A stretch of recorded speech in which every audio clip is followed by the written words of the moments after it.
بسم اللہ الرحمن الرحیم۔ السلام علیکم۔ یہ کیسے پتہ چلتا ہے کہ اللہ تم سے محبت کرتا ہے؟ جب گناہ کے فوراً بعد تمہارا ندامت بھرا ضمیر تمہیں توبہ تک لے آئے، جب مایوسی کے بعد کوئی طاقتور معجزے کا خیال تمہیں واپس خدا تک کھینچ لائے، جب ہار کر تم گرنے ہی والے ہو تو اچانک سے تمہارے ذہن میں تہجد کی ترکیب آ جائے، جب رفتہ رفتہ حالات اتنے خراب ہو جائے کہ تمہارا یہ دل تمہیں سجدوں کی طرف کھینچ لائے، جب وقت سے پہلے تمہاری دعاؤں کی حقیقت تم پر کھول دی جائے اور تم بچ جاؤ، جب سب کچھ تمہارے ہاتھ سے نکل جائے، صرف تم رہ جاؤ اور تمہارے اللہ رہ جائے، تو سمجھ لینا کہ تمہارا اللہ تم سے پیار کرتا ہے۔ ہر وہ چیز، ہر وہ انسان جو تمہیں گھما پھرا کر واپس اللہ کے پاس لے آئے، وہ اللہ کی محبت ہے، پھر بھلے ہی وہ چیز تمہیں ملے یا نہ ملے۔ کسی کا مل جانا بھی اللہ کی محبت ہے، اور کسی کا کھو جانا بھی آزمائش بھی نعمت ہے اور آسانیاں بھی۔ اللہ جسے جتنا آزماتا ہے وہ اس سے اتنی ہی محبت کرتا ہے، کیونکہ وہ جس سے محبت کرتا ہے وہ انہیں ہمیشہ اپنے قریب رکھتا ہے۔ اللہ تعالیٰ سے دعا ہے، یا رب کریم، یا حنان، یا منان، یا اللہ، آپ کو اپنی شان کریمی کا واسطہ ہم گناہ گاروں پر اپنے گھر کے دروازے بند نہ کر۔ ہم سیاہ کار ہیں لیکن ہیں تو تیرے ہی بندے، تیرے سوا ہمارا کوئی سہارا نہیں۔ یا ذوالجلال والاکرام، ہم تجھ سے اپنے ہر گناہ کی معافی مانگتے ہیں جو تنہائی میں کیا یا محفل میں کیا، نادانی میں کیا یا انجانے میں کیا۔ اللہ اپنی شان کریمی کے صدقے، اپنے کعبے کی عظمت کے صدقے ہمیں معاف کر دے، آمین یا رب العالمین۔ آج انشاءاللہ سورہ الحجرات کی آیت نمبر 13 سے سٹارٹ کریں گے۔ اس کا ترجمہ اور تفسیر تفہیم القرآن سے بیان کروں گی جو اہل سنت جماعت کے لیے ہے۔ اعوذ باللہ من الشیطان الرجیم، بسم اللہ الرحمن الرحیم۔ لوگو، ہم نے تم کو ایک مرد اور ایک عورت سے پیدا کیا اور پھر تمہاری قومیں اور برادریاں بنا دی تاکہ تم ایک دوسرے کو پہچانو۔ در حقیقت اللہ کے نزدیک تم میں سب سے زیادہ عزت والا وہ ہے جو تمہارے اندر سب سے زیادہ پرہیزگار ہے۔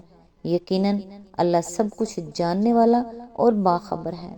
اس کی تفسیر ہے، پچھلی آیات میں اہل ایمان کو خطاب کر کے وہ ہدایت دی گئی تھی جو مسلم معاشرے کو خرابیوں سے محفوظ رکھنے کے لیے ضروری ہیں۔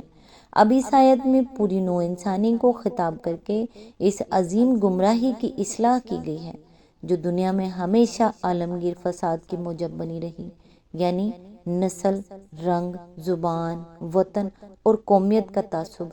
قدیم ترین زمانے سے آج تک ہر دور میں انسان بالعموم انسانیت کو نظر انداز کر کے اپنے گرد چھوٹے چھوٹے دائرے کھینچتا رہا ہے، جن کے اندر پیدا ہونے والوں کو اس نے اپنا اور باہر پیدا ہونے والوں کو غیر قرار دیا ہے۔ یہ دائرے کسی عقلی اور اخلاقی بنیاد پر نہیں بلکہ اتفاقی پیدائش کی بنیاد پر کھینچے گئے ہیں۔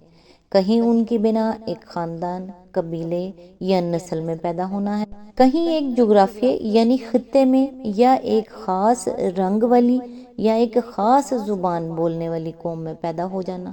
پھر ان بنیادوں پر اپنے اور غیر کی جو تمیز قائم کی گئی ہے وہ صرف اس حد تک محدود نہیں رہی ہے کہ جنہیں اس لحاظ سے اپنا قرار دیا گیا ہو کہ ان کے ساتھ غیروں کی بنسبت زیادہ محبت اور زیادہ تعاون ہو، بلکہ اس تمیز نے نفرت، عداوت، تحقیر اور تذلیل اور ظلم و ستم کی بدترین شکل اختیار کی ہیں۔ اس کے لیے فلسفے گھڑے گئے ہیں، مذہب ایجاد کیے گئے ہیں، قوانین بنائے گئے ہیں، اخلاقی اصول وضع کیے گئے ہیں۔ قوموں اور سلطنتوں نے اس کو اپنا مستقل مسلک بنا کر صدیوں اس پر عمل درآمد کیا ہے۔ یہودیوں نے اسی بنا پر بنی اسرائیل کو خدا کی چیدہ مخلوق ٹھہرایا اور اپنے مذہبی احکام تک میں غیر اسرائیلیوں کے حقوق اور مرتبے کو بنی اسرائیلیوں سے فروتر رکھا۔ ہندوؤں کے ہاں ورن آشرم کو اسی تمیز نے جنم دیا جس کی روح سے برہمنوں کی برتری قائم کی گئی۔ اونچی ذات والوں کے مقابلے میں تمام انسان نیچ اور ناپاک ٹھہرائے گئے اور شودروں کو انتہائی ذلت کے گڑھے میں پھینک دیا گیا۔ کالے اور گورے کی تمیز نے افریقہ اور امریکہ میں سیاہ فام لوگوں پر جو ظلم ڈھائے ان کو تاریخ کے صفحات میں تلاش کرنے کی ضرورت نہیں۔ آج اس 20ویں صدی ہی میں ہر شخص اپنی آنکھوں سے انہیں دیکھ سکتا ہے۔ یورپ کے لوگوں نے براعظم امریکہ میں گھس کر ریڈ انڈین نسل کے ساتھ جو سلوک کیا اور ایشیا اور افریقہ کی کمزور قوموں پر اپنا تسلط قائم کر کے جو برتاؤ ان کے ساتھ کیا، اس کی تہ میں بھی یہی تصور کار فرما رہا کہ اپنے وطن اور اپنی قوم کے حدود سے باہر پیدا ہونے والوں کی جان، مال اور آبرو ان پر مباح ہے اور انہیں حق پہنچتا ہے کہ ان کو لوٹیں، غلام بنائیں اور ضرورت پڑے تو صفحہ ہستی سے مٹا دیں۔ مغربی اقوام کی قوم پرستی نے ایک قوم کو دوسری قوم کے لیے جس طرح درندہ بنا کر رکھ دیا ہے، اس کی بدترین مثالیں زمانہ قریب کی لڑائیوں میں دیکھی جا چکی ہیں اور آج دیکھی جا رہی ہیں۔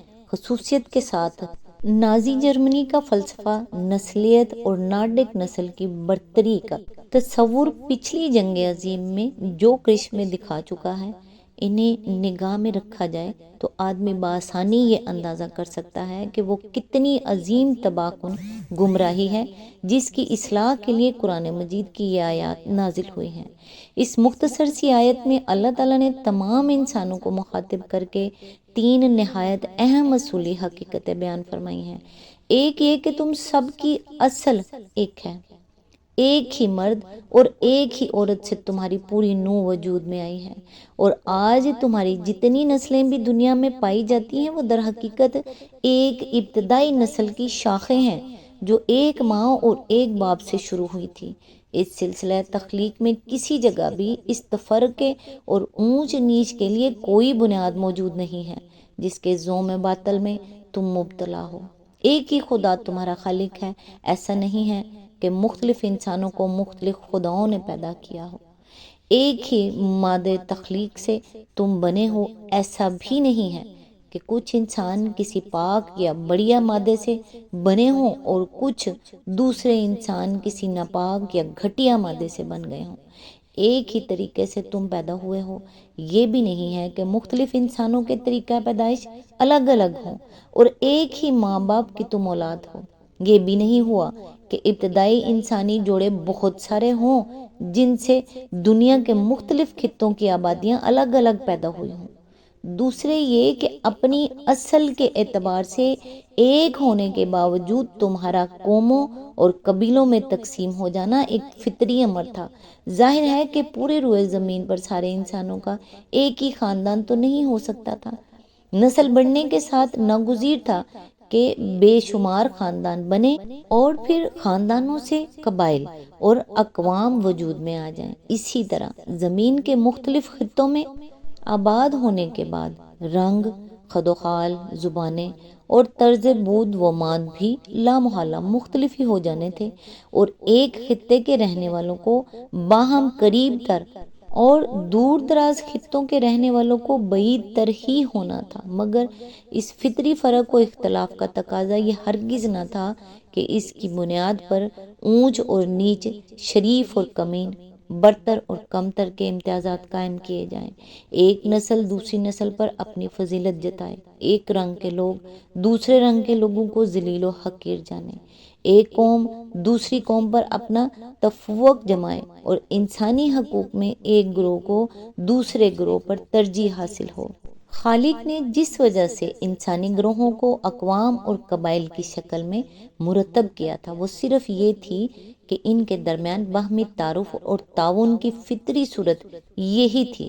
اسی طریقے سے ایک خاندان، ایک برادری، ایک قبیلے اور ایک قوم کے لوگ مل کر مشترک معاشرت بنا سکتے تھے اور زندگی کے معاملات میں ایک دوسرے کے مددگار بن سکتے تھے، مگر یہ محض شیطانی جہالت تھی کہ جس چیز کو اللہ کی بنائی ہوئی فطرت نے تعارف کا ذریعہ بنایا تھا اسے تفاخر اور تنافر کا ذریعہ بنا لیا گیا اور پھر نوبت ظلم و عدوان تک پہنچا دی گئی۔ تیسرے یہ کہ انسان اور انسان کے درمیان فضیلت اور برتری کی بنیاد اگر کوئی ہے اور ہو سکتی ہے تو وہ صرف اخلاقی فضیلت ہے۔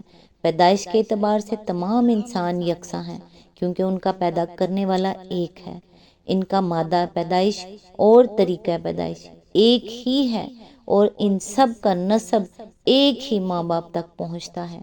اس آیت کی تفسیر تھوڑی لمبی ہے، لہٰذا آج بس یہیں تک، نیکسٹ انشاءاللہ یہیں سے سٹارٹ کریں گے جہاں سے سلسلہ ٹوٹ رہا ہے۔ تب تک کے لیے دعاؤں میں یاد رکھیے گا۔ اللہ حافظ۔